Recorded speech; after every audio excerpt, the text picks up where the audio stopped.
Hey, welcome back. Okay, let's quickly talk about print ads in this lesson. Below is an example of an ADHD and anxiety ad. In the larger Neurofeedback Expert course, you will see examples of different types of ads that I have run before. I don't really do them anymore, but that I've run in the past. So you can check out those examples there.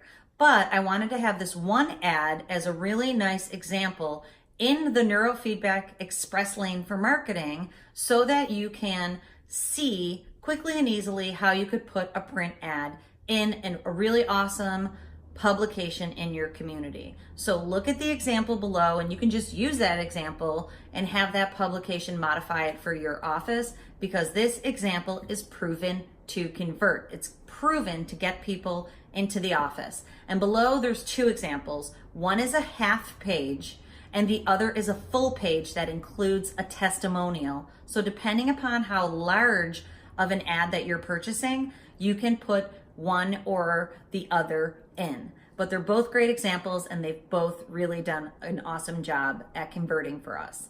Okay, so get those ads into print publications 4 times a year so that your community knows that you're there and that you're the neurofeedback expert.